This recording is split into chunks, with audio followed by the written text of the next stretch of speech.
بسم اللہ الرحمن الرحیم۔ السلام علیکم ورحمۃ اللہ وبرکاتہ۔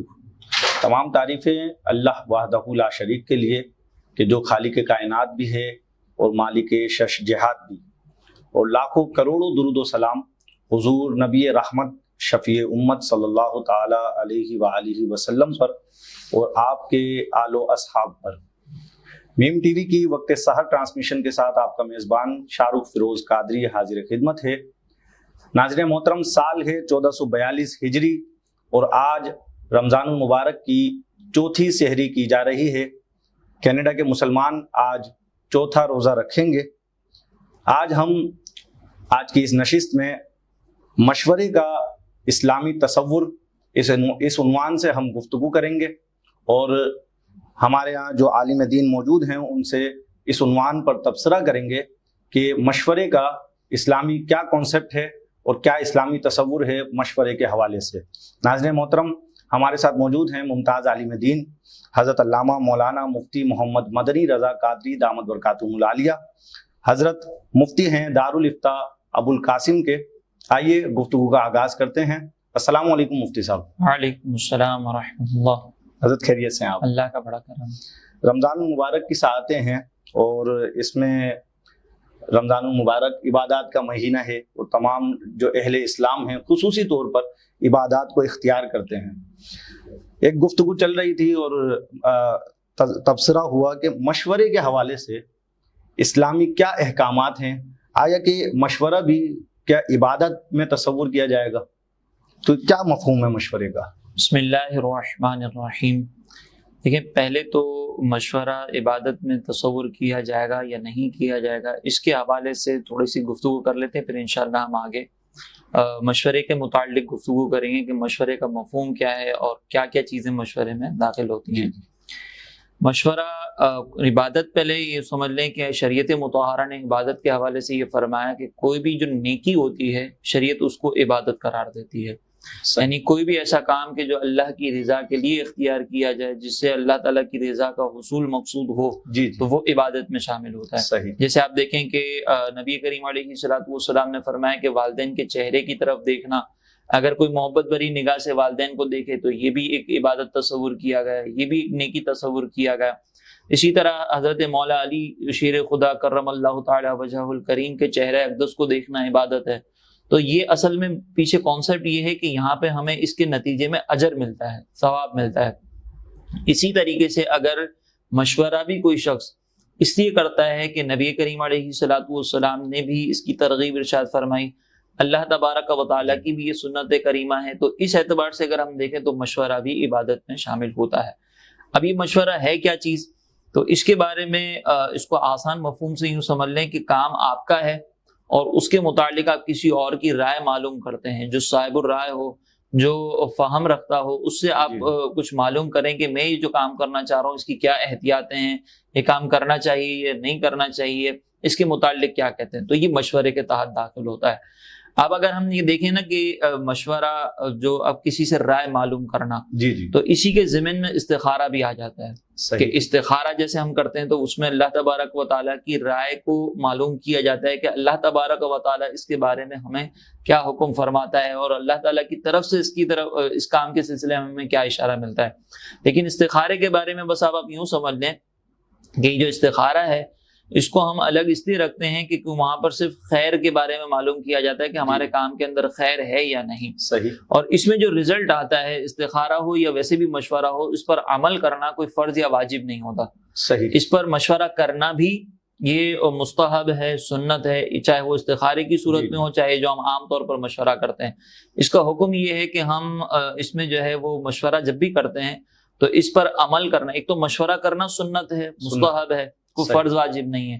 اگر کسی کی طرف سے کوئی مشورہ آیا ہے، چاہے وہ استخارے کا جواب ہو یا چاہے کوئی عام آدمی نے ہمیں مشورہ دیا ہو، اس پر بھی عمل کرنا کوئی فرض و واجب نہیں ہوتا، اس کے خلاف بھی عمل کیا جا سکتا ہے۔ تو یہ مشورے کے بارے میں ایک شریعت کا کانسیپٹ ہے جو ہمیں ذہن میں رکھنا چاہیے، پھر انشاءاللہ اس پر ہم آگے مزید بھی۔ مفتی صاحب، آپ نے فرمایا کہ مشورے پر عمل کرنا ضروری نہیں ہے، لیکن یہ کہ اگر مشورہ ایسا لگتا ہے کہ یہ ہمارے لیے مناسب ہے تو اس پر عمل کیا جائے گا۔ یہاں ایک بات میں یہ جاننا چاہوں گا کہ، اور ہمارے ویورز بھی جاننا چاہیں گے، بسا اوقات ہم نے دیکھا ہے کہ شادی بیاہ کے موقع پر استخارہ کیا جاتا ہے کہ رشتہ طے کیا جا رہا ہے تو اس حوالے سے استخارہ کیا جاتا ہے، اور ایسا ہوتا ہے کہ جو استخارے میں مثال کے طور پر ہاں آئیے لیکن پھر منع کر دیا جاتا ہے اور پھر رشتہ کہیں اور کر دیا جاتا ہے، یا پھر استخارے میں منع آئیے لیکن پھر وہاں رشتہ کر دیا جاتا ہے۔ تو ایسے میں بعد میں ہونے والی کسی رنجش یا ناچاکی کو اس بات سے جوڑنا کہ دیکھیں جی استخارے میں نہ آئی تھی مگر آپ نے رشتہ کر دیا، یا فلاں جگہ استخارے میں ہاں آئی تھی لیکن آپ نے یہاں رشتہ کر دیا، تو اس ایسا تصور رکھنا کیسا ہے؟ اور پھر یہ بھی بتائیے کہ استخارے کے الٹ کام کرنا تو یہ کیا شریعت کے مخالف نہیں ہے؟ دیکھیں اصل میں استخارہ جو ہے نا، پہلے اس استخارے کے مفہوم کو سمجھ لیں۔ جی جی، استخارہ اللہ تبارک و تعالیٰ کی طرف سے ہمیں جو اشارہ ملتا ہے وہ خواب میں ملتا ہے، اچھا، اور غیر نبی کا خواب یہ شرعی حجت نہیں ہوتا۔ صحیح، وجہ اس کی یہ ہے کہ جو خواب آتے ہیں اس میں شیطانی مداخلت ضرور ہوتی ہے۔ انبیاء علیہم السلام کے جو خواب ہیں وہ شیطانی مداخلت سے پاک ہوتے ہیں، لیکن اللہ کے علاوہ انبیاء علیہم السلام کے علاوہ اللہ تعالیٰ کی جتنی بھی مخلوق ہے اس میں شیطانی مداخلت کے امکانات ہیں۔ لہٰذا اب اگر ہمیں کوئی جواب مل رہا ہے استخارے کی صورت میں، خواب کی صورت میں، تو وہ 100% یقینی نہیں ہوتا، اور جب کوئی چیز 100% یقینی نہ ہو تو شریعت اس پر عمل کرنے پر زور نہیں دیتی۔ صحیح، اب اگر مثال کے طور پر بعض اوقات یہ دیکھا جاتا ہے کہ استخارے میں منع آئی تھی اور رشتہ کر دیا جی جی، اور مسائل پیدا ہوتے ہیں، تو کبھی کبھی ایسا بھی ہوتا ہے کہ استخارے کے اندر بہتری نظر آتی ہے لیکن بعد میں مسائل پیدا ہو جاتے ہیں۔ جی جی، تو کیا اب یہاں پہ ہم یہ کہیں گے کہ دیکھو اگر ہم استخارے پر عمل کر لیا تو اس کا مطلب پھنس گئے؟ تو استخارے پر عمل کرنے کی صورت میں اس کو اگر کوئی بعد میں کوئی نقصان آتا ہے تو وہ بھی استخارے سے نہیں جوڑ سکتے۔ اسی طریقے سے اگر استخارے پر عمل نہیں کیا تو بھی وہ اس سے نہیں جوڑ سکتے۔ یہ جو چیزیں ہوتی ہیں اس کا تعلق ہمارے معاملات جو ظاہری معاملات ہوتے ہیں بعض اوقات اس سے ہوتا ہے کہ جو پریشانیاں آتی ہیں۔ جی جی، اسی لیے ہمارے علماء نے فرمایا کہ اگر رشتہ وغیرہ کرنا ہو تو پہلے اپنے جو ظاہری معاملات ہیں ان کو بھی دیکھ لیا جائے اور پھر استخارہ کیا جائے۔ صحیح، استخارہ بالکل فائنل اسٹیپ ہوتا ہے، اور ہمارے یہاں پر یہ استخارے کو بعض اوقات منع کرنے کا بہانہ بنا لیا جاتا ہے، لہٰذا اس کے اوپر یہ عمل کرنا کوئی فرض واجب نہیں ہوتا اور نہ یہ شریعت کی مخالفت تصور کیا جاتا ہے۔ صحیح۔ تو ناظرین محترم، ہم نے جانا کہ اگر استخارے میں ہاں آ جائے یا استخارہ نہ آ جائے، مطلب استخارے کے مخالف اگر عمل کیا جائے تو شریعت مطہرہ اس کو گناہ تصور نہیں کرتی، البتہ استخارہ اگر کر لیا جائے تو یہ جو ہے حصول برکت کا سبب ہے، باعث برکت ہے استخارہ کرنا۔ تو مفتی صاحب، مشورے کے حوالے سے گفتگو جاری ہے، تو ہمیں یہ بتائیے، ہمارے ویورز جاننا چاہیں گے کہ مشورے کی اسلام میں کیا اہمیت ہے؟ مشورے کی اہمیت پہ کچھ دیکھیں اس کی اہمیت سب سے پہلے آپ اس انداز سے لگائیں کہ اللہ تبارک و تعالیٰ ہر چیز جانتا ہے۔ اللہ تبارک و تعالیٰ کو کسی سے کوئی مشورہ کرنے کی ضرورت نہیں، کسی سے کوئی پوچھنے کی ضرورت نہیں ہے، وہ قادر مطلق ہے، جو چاہے وہ کر سکتا ہے۔ اب اس کے باوجود جب انسان کی تخلیق کرنی تھی تو اللہ تبارک و تعالیٰ نے سب سے پہلے فرشتوں سے مشورہ کیا کہ میں ایک مخلوق بنانے والا ہوں کہ جو میری عبادت کرے گی، جس کو میں زمین میں آباد کروں گا۔ تو فرشتوں نے پھر سامنے سے جواب ذکر کیا، تو یہ وہ پہلا مشورہ تھا جو اللہ تعالیٰ کی طرف سے اپنی مخلوق سے کیا گیا۔ تو اب آپ اس سے اندازہ کریں کہ مشورے کی کتنی اہمیت ہے کہ خود خالق اپنی مخلوق سے مشورہ کر رہا ہے، اگرچہ وہ اس کا پابند نہیں ہے لیکن اس کے باوجود اس نے مشورہ کیا۔ یوں ہی نبی کریم علیہ السلام نے مختلف مقامات پر مشورے کی اہمیت کو واضح کرتے ہوئے فرمایا کہ مشورہ جو ہے، جب تک قوم کوئی شخص مشورہ کرتا ہے وہ ندامت سے بچا رہتا ہے۔ اسی طرح ایک اور مفہوم میں نبی کریم علیہ السلام نے فرمایا کہ جس نے استخارہ کیا وہ کبھی نامراد نہیں ہوگا، اور جس نے مشورہ کیا وہ کبھی ناکام نہیں ہوگا۔ اچھا، تو اس سے آپ اندازہ کر سکتے ہیں کہ مشورہ کتنی زبردست چیز ہے۔ اسی طرح نبی کریم علیہ السلام نے ترغیب دیتے ہوئے فرمایا کہ جب تمہارا کوئی اہم معاملہ ہو تو تم مشورہ کر لیا کرو۔ اسی طرح دیکھیں مشورہ کرتے وقت نا مشورہ دینے والے بھی کچھ لوگ ہوتے ہیں۔ اب خواتین کے متعلق ہم کوئی خدا نخواستہ ان کی جو صنف ہے اس کے اوپر تنقید نہیں کر رہے۔ خواتین بعض اوقات اپنی باطنی کمزوریوں کی وجہ سے جو ان کی اندر اللہ تعالیٰ کی طرف سے ودیعت کی گئی ہے تو وہ مشورہ دینے میں یا مشورہ کرنے میں یا فیصلہ کرنے میں تھوڑی سی کمزور ہوتی ہیں، اور وہ اس میں ان کا کوئی قصور نہیں ہے، لہٰذا ہم ان پر تنقید نہیں کر سکتے۔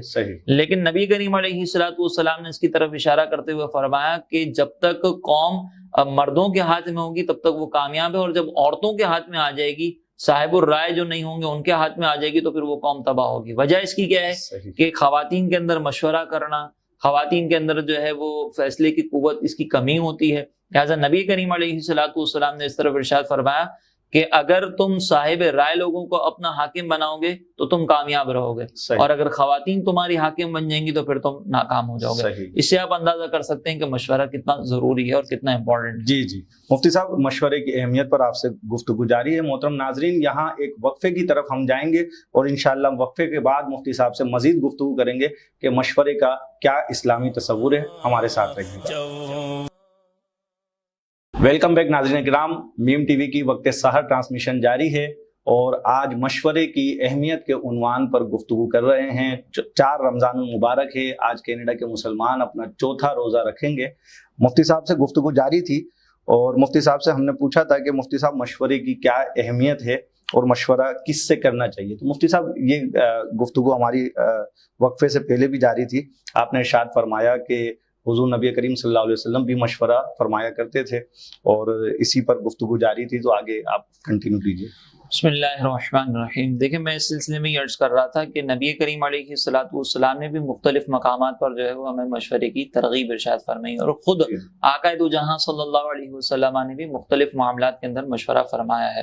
جیسے آپ غزوہ احد کے متعلق دیکھیں کہ وہاں پر ایک سوال نبی کریم علیہ الصلوۃ والسلام نے صحابہ کرام سے مشورہ کیا کہ ہمیں یہ جو جہاد ہے، یہ جو جنگ ہے، جنگ احد، یہ شہر میں رہ کر اختیار کرنی چاہیے، یہ شہر میں یہاں پہ جہاد کرنا چاہیے، یہ شہر سے باہر نکل کر۔ تو یہ اب انتہائی اہم معاملے کے اندر نبی کریم علیہ الصلوۃ والسلام کا اس طرح مشورہ کرنا۔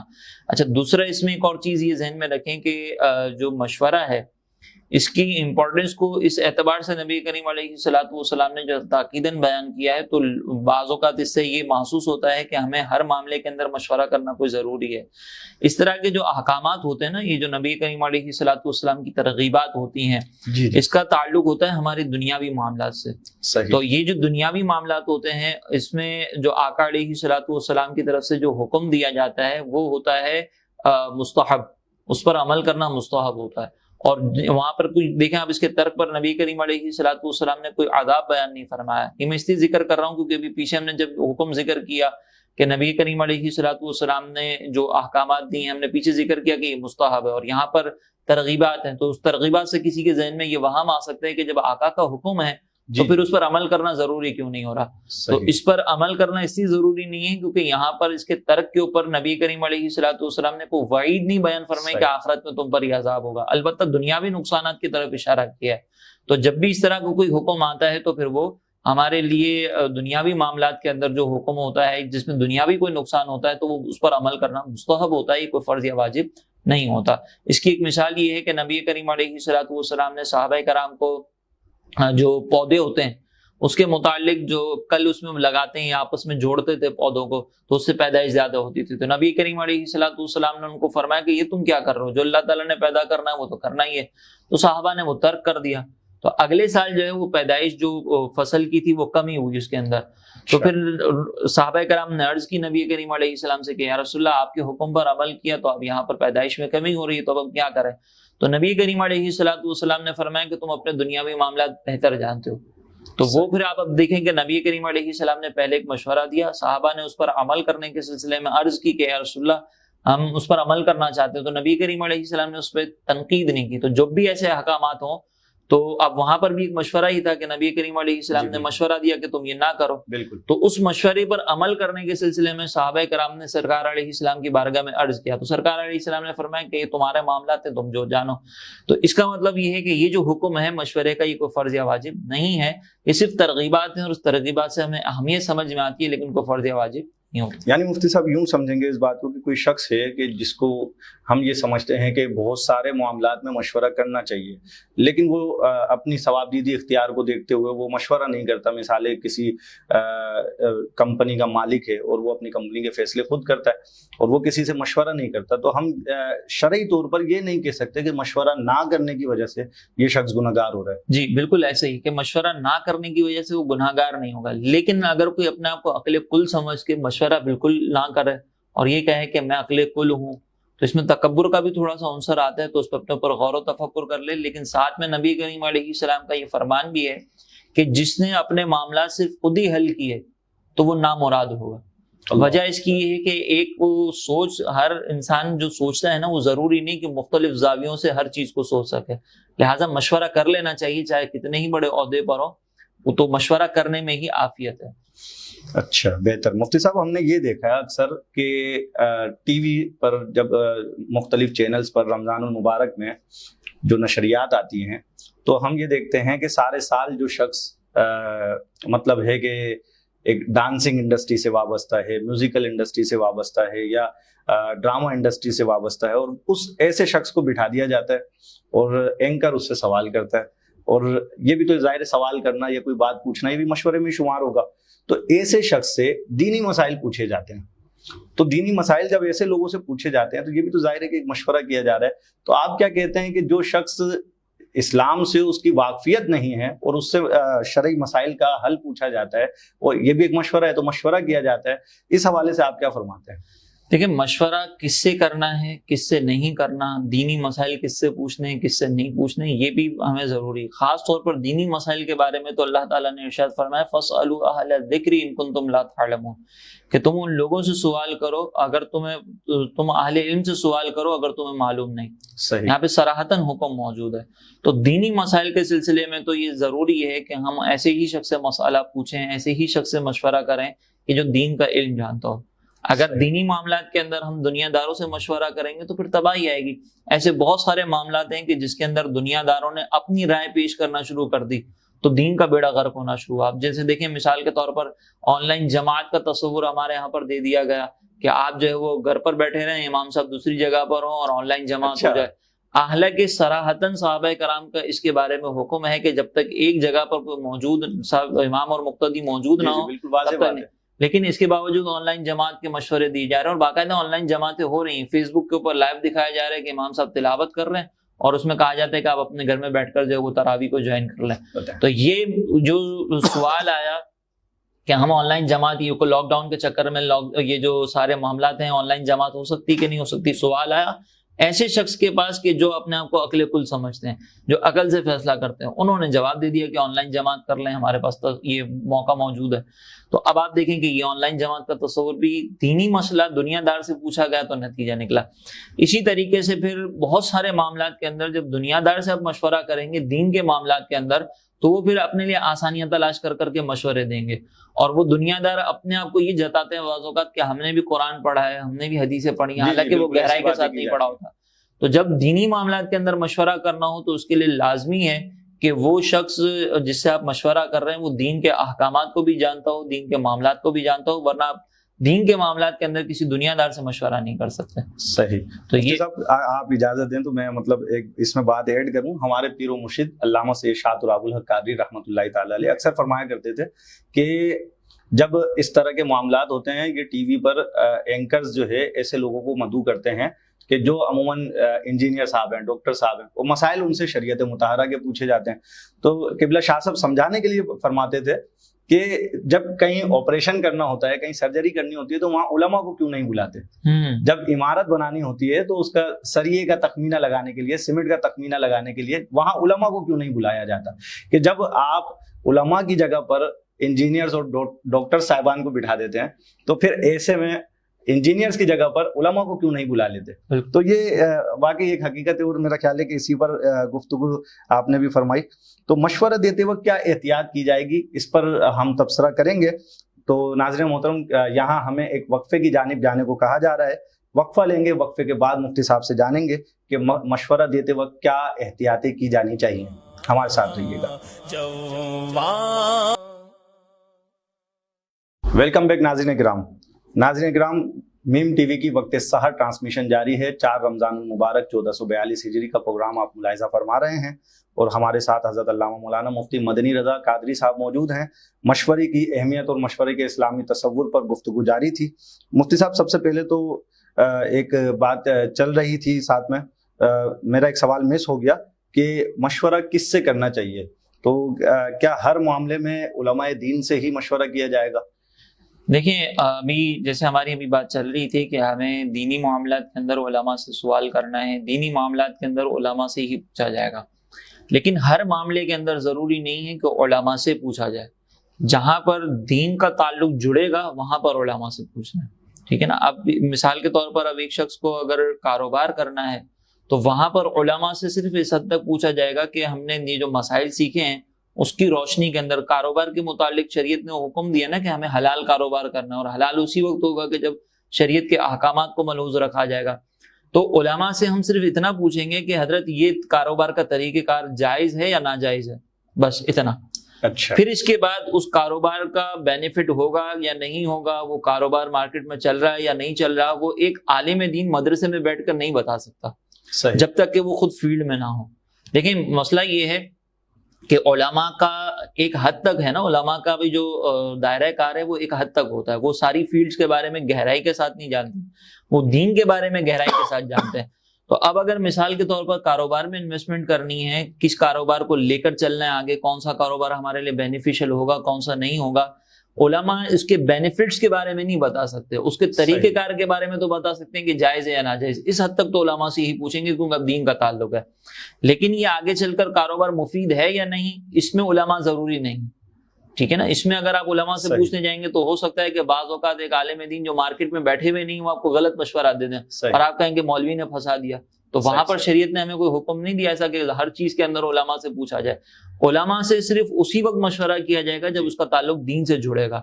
اب یوں مثال کے طور پر آپ نے کسی سے مشورہ کیا کہ آپ نے جیسے مثال کے طور پر پوچھ لیا کہ جناب وہ مشورہ کاروبار کے متعلق ہم نے لے لیا کہ بھئی ہم یہ کاروبار کرنا چاہ رہے ہیں. فیلڈ کا جو ماہر تھا اس نے کہا کہ بھئی یہ کاروبار بڑا زبردست ہے، آپ اس میں اپنا پیسہ انویسٹ کر دو. اب اس کاروبار کا طریقہ کار آپ علماء سے بس پوچھ لیں. صحیح. ٹھیک ہے نا. یہ بس اس حد تک علماء کا تعلق. یعنی کہ علماء اس میں اب بنیادی طور پر یہ ہو گیا کہ جب دین کا تعلق ہوگا تو علماء سے سوال پوچھیں گے، ورنہ جو فیلڈ ہے اس کے جو بہتر لوگ ہوں گے، جو اس کے ماہرین ہوں گے، اس سے پوچھا جائے گا. اس کی ایک اور میں ایگزامپل آپ کو دے دوں کہ دیکھیں روزہ چھوڑنا یا نہیں چھوڑنا مجبوری ہے یا نہیں ہے. تو اس کے لیے علماء نے ایک شرط خود بیان کی ہے کہ اب یہ روزہ بیماری کی طرف لے کر جا رہا ہے یا نہیں جا رہا، یہ علماء تو نہیں بتا سکتے نا. تو خود علماء نے یہ بیان کیا کہ ماہر طبیب کی طرف آپ جائیں، اس سے سوال کریں کہ ماہر طبیب اگر آپ کو کہتا ہے کہ یہاں پر روزہ رکھنا آپ کے لیے مرض کا سبب بنے گا تو پھر آپ اس ماہر طبیب کے مشورے پر عمل کریں اور روزے کو چھوڑ دیں. تو یہاں پر علماء خود بتا رہے ہیں کہ اب یہاں پہ ہمارا کام نہیں ہے، اب آپ کو ماہر طبیب کی طرف جانا پڑے گا. البتہ اس کے اندر یہ قید ضرور ہے کہ وہ طبیب نیک پرہیزگار ہو، متقی ہو، خوف خدا رکھنے والا ہو. اگر نیک پرہیزگار متقی نہیں ہے، اعلانیہ گناہ کرتا ہے، لیکن خوف خدا تھوڑا بہت اس کے دل میں موجود ہے تو ساتھ میں پھر اپنا غالب گمان بھی ہو، تو علماء نے یہاں پر خود پیچھے ہٹ گئے کہ یہ ہماری فیلڈ نہیں، یہ طبیب بتائے گا. جس کا شعبہ ہے وہ اس کے ماہر سے مشورہ کیا جائے، صاحب الرائے ہوں، اور جہاں دین کا تعلق ہوگا تو پھر علماء سے. ہر چیز کے اندر علماء نہیں. صحیح. یعنی کہ ہم نے جانا ناظرین کرام مفتی صاحب ارشاد فرما رہے ہیں کہ مشورہ ایسے شخص سے کیا جائے کہ جو اپنے اس فیلڈ کا، اپنے اس شعبے کا ماہر ہو. ایسا نہ کیا جائے کہ شرعی مسئلہ ہے تو وہ ڈاکٹر سے پوچھا جا رہا ہے اور طبی مسئلہ ہے تو اس کے لیے علماء کے پاس آ گئے. تو ہونا یہ چاہیے کہ جو جس کی فیلڈ ہے، جو جس کا شعبہ ہے، اس سے اسی قسم کا سوال کیا. اگر آپ اجازت دیں تو میں ایک اور چیز یہ ایڈ کروں گا. امام محمد رحمۃ اللہ تعالی علیہ، امام اعظم ابو حنیفہ کے شاگرد، وہ باقاعدہ جب تجارت کے مسائل وہ تحریر فرماتے تھے یا تجارت کے مسائل وہ بیان کرتے تھے تو باقاعدہ مارکیٹ میں جا کر بیٹھتے تھے اور مہارت حاصل کرتے تھے کہ کاروبار کی مجھے مہارت حاصل ہو جائے تاکہ میں شرعی حکم بیان کر سکوں. اچھا. تو وہ جا کر مارکیٹ میں بیٹھا کرتے تھے، دیکھتے تھے کہ لوگ سودا کیسے کرتے ہیں، کس طریقے، تاکہ مارکیٹ کا تجربہ ان کو حاصل ہو جائے، پھر وہ اپنی رائے پیش کرتے تھے. تو اس سے اندازہ ہوتا ہے کہ جب بھی کسی معاملے میں رائے پیش کی جائے گی تو اس فیلڈ کے ماہرین کو ہی سامنے رکھا جائے گا اور انہی سے مشورہ کیا جائے گا. مفتی صاحب مشورے کے حوالے سے گفتگو جاری ہے تو یہ بھی بتاتے جائیں گے مشورے کے وقت کیا احتیاطیں کی جائیں گی. لیکن مشورہ دیتے وقت احتیاط کے سلسلے میں نا حکم یہ ہے کہ نبی کریم علیہ الصلوۃ والسلام نے فرمایا کہ جب بھی تم سے مشورہ کیا جائے تو مشورہ تمہارے پاس ایک امانت ہے. تو اب آپ اسے تصور کر لیں کہ نبی کریم علیہ الصلوۃ والسلام نے کس قدر اس کی اہمیت کو بیان فرمایا کہ جب تم سے کچھ سوال کر رہا ہے نا، کسی چیز کے بارے میں مشورہ کر رہا ہے تو تمہارے پاس ایک امانت ہے. تو جب مشورہ دینا ہو تو سب سے پہلے خود دیکھ لیا جائے کہ جس چیز کے بارے میں مجھ سے سوال پوچھا جا رہا ہے کیا میں اس چیز کے بارے میں کچھ معلومات رکھتا بھی ہوں یا نہیں رکھتا. اگر نہیں رکھتے معلومات تو منع کر دیں کہ بھئی میں اس چیز کے بارے میں معلومات نہیں رکھتا. اور اگر آپ کسی چیز کے بارے میں معلومات رکھتے ہیں تو پھر اس کے بارے میں بالتفصیل ذکر کر دیں کہ یہ چیز ہے اور سامنے والے کے لیے جو چیز مفید ہو وہ مشورہ دیں، کیونکہ یہ امانت ہے نا۔ بعض اوقات ہمارے یہاں پر لوگ یہ کرتے ہیں کہ سامنے والا جو سننا چاہتا ہے نا، جو چیز اس کو پسند ہے، جو جس چیز سے وہ خوش ہوتا ہے، وہ مشورے میں کہہ دیتے ہیں۔ اچھا، حالانکہ معلوم ہے کہ یہ جو چیز سننا چاہ رہا ہے، یہ جو چیز چاہ رہا ہے نا، یہ غلط ہے، اس کے لیے غلط، اس کے لیے نقصان دہ ہوگا۔ صحیح۔ لیکن چونکہ ہمیں اپنے تعلقات خراب نہیں کرنے ہوتے، اپنی بات خراب نہیں کرنی ہوتی، تو ہم وہ بات کرتے ہیں جو سامنے والے کو پسند ہو، جو سامنے والا چاہتا ہو، لیکن اور ہم اس کے حساب سے غلط مشورہ دے دیتے بے خیالی میں غلط مشورہ دے دیتے ہیں۔ دوسری چیز اس مشورے کے اندر یہ ذہن میں رکھیے گا کہ شریعت مطہرہ نے ہمیں اس بات کی اجازت دی ہے کہ مشورہ دیتے وقت اگر کسی کی ہمیں غیبت کرنی پڑ جائے تو غیبت بھی کر سکتا ہے۔ اچھا، یعنی غیبت ویسے حرام ہے، لیکن جب آپ سے کوئی مشورہ پوچھ رہا ہے، مشورہ مانگ رہا ہے، تو اس چیز کے متعلق آپ جو جانتے ہیں، اگر کسی کی برائی ہے تو وہ بھی ذکر کر دیں۔ اس کی اگزامپل یہ ہے کہ مثال کے طور پر آپ کو پتا ہے کہ مارکیٹ میں ایک بیٹھا ہوا شخص جو ہے وہ فراڈ کرتا ہے، اسی طریقے سے اب آپ کو پتا ہے نا مارکیٹ کے اندر اس کے اندر یہ برائی ہے، تو وہ جو اگر آپ سے اب کوئی مشورہ کرتا ہے کہ یار میں اس کے ساتھ کاروبار کر لوں یا نہ کر لوں، اب آپ کو پتا ہے کہ یہ فراڈ کرنے والا ہے، یہ پیسے کھا جاتا ہے، اب اس کی اس برائی کے بارے میں آپ پیٹھ پیچھے ذکر کر سکتے ہیں کہ بھئی دیکھو یہ پیسے کھا جاتا ہے، تم اس کے ساتھ کرو گے تو پھنس جاؤ گے۔ تو اب یہ بظاہر غیبت ہے، لیکن ہم سامنے والے کو نقصان سے بچا رہے ہیں، تو وہاں پر ہم غیبت کی نیت نہیں کریں گے، سامنے والے کو نقصان سے بچانے کی کریں گے۔ یوں ہی جب رشتہ کیا جاتا ہے، اب مثال کے طور پر اب رشتے کے لیے بعض اوقات پڑوسیوں سے پوچھا جاتا ہے کہ لڑکا کیسا ہے، لڑکی کیسی ہے، صحیح، تو بعض اوقات اپنی کوئی بات خراب نہ ہو اس کے لیے وہ غلط مشورہ دیتے ہیں کہ بھائی ہیرا ہے لڑکا یہ تو، اور بعد میں پھر وہ بالکل زیرو نکلتا ہے۔ تو وہاں پر بھی ہم غیبت کر سکتے ہیں کہ لڑکی کی جو برائیاں معلوم ہیں، جو لڑکی کے لیے نقصان کا باعث ہو سکتی ہیں۔ اب جیسے مثال کے طور پر لڑکا سگریٹ پیتا ہے تو وہ لڑکی کو تو نقصان نہیں دے رہی نا سگریٹ، یا مثال کے طور پر لڑکا جو ہے وہ گالی گلوچ کرتا ہے، وہ لڑکی کے لیے نقصان دہ نہیں ہے۔ ہاں، لڑکا اگر کسی ایسی خرابی کے اندر مبتلا ہے جو لڑکی کے لیے نقصان دہ ہو سکتی ہے، اس کے لیے تکلیف دہ ہو سکتی ہے، تو وہ چیز آپ ذکر کر دیں کہ بھائی یہ لڑکی کے لیے تکلیف دہ ہو سکتی ہے، یہ لڑکا جو ہے وہ آوارہ گردیاں کرتا رہتا ہے، لڑکیوں سے دوسری دوستیاں ہیں خدا نخواستہ اس کی، تو یہ ساری چیزیں آپ ذکر کر سکتے ہیں کہ بھائی یہ اس کے اندر برائی ہے۔ تو اس میں یوں سمجھ لیں کہ مشورہ دیتے وقت وہ برائی آپ اس کی ذکر کر سکتے ہیں کہ جس برائی کا جاننا سامنے والے کو نقصان سے بچا سکتا ہو۔ یہ نہیں کہ اب مثال کے طور پر غیبت کی اجازت ملی تو سارے خاندان بھر کی برائیاں شروع کر دی جائیں، یہ بھی نہیں ہو سکتا۔ تو یہ دو احتیاطیں مزید ذہن میں، پہلی احتیاط یہ ذہن میں رکھ لیں کہ مشورہ دیتے وقت آپ یہ تصور کریں کہ میں سامنے والے کو اس کی امانت دے رہا ہوں، لہٰذا جس سے وہ راضی ہو وہ چیز ضروری نہیں کہ آپ جس سے وہ راضی ہو وہ مشورہ دیں، بلکہ جو اس کے لیے مفید ہو وہ مشورہ دیا جائے۔ اور دوسرا یہ کہ اس کے اندر جو ضروری غیبت ہے اس کی اجازت سامنے والے کو نقصان سے بچانے کے لیے شریعت مطہرہ دیتی ہے، اس سے زیادہ کی اجازت غیبت کے سلسلے میں نہیں ہے۔ یہ مشورہ دیتے وقت احتیاط ہونی چاہیے، اور اپنی معلومات ہے یا نہیں اس کے بارے میں بھی غور کر لینا چاہیے۔ یعنی کہ جب مشورہ کیا جائے تو کوشش یہی کی جائے کہ حقائق کو واضح کیا جائے، اصل بات کو سامنے لایا جائے۔ بالکل اصل بات کو سامنے لائیں، تاکہ سامنے والا مشورہ اسی لیے کر رہا ہے نا کہ وہ حقیقت کو پہچاننا چاہتا ہے، اور آپ اس سے حقیقت ہی چھپا لیں گے تو پھر فائدہ نہیں ہے مشورہ دینے کا۔ صحیح، بہت شکریہ مفتی صاحب۔ ناظرین محترم، آج آپ نے مشورے کے معاملات کو اور کانسیپٹ آف ایڈوائس ان اسلام کے حوالے سے ہماری گفتگو سنی۔ مفتی صاحب نے مشورے کے اسلامی تصور کو ہمارے سامنے واضح کیا اور ہمیں بتایا کہ کس طرح سے مشورہ کرنے کا حکم دیا گیا ہے۔ استخارے کے مسائل ہم نے سمجھے، اس طرح کے دیگر مسائل ہمارے سامنے آئے۔ تو آج کی نشست یہیں اختتام پذیر ہوتی ہے۔ ہم بےحد مشکور ہیں حضرت علامہ مولانا مفتی مدنی رضا قادری صاحب کے کہ حضرت ہماری اس شو میں تشریف لائے۔ اس کے ساتھ ہی آج کا یہ پروگرام یہاں اختتام پذیر ہوتا ہے۔ اپنے میزبان شاہ رخ فیروز قادری کو دیجیے اجازت۔ السلام علیکم ورحمۃ اللہ وبرکاتہ۔ دے رہا ہے انعام جا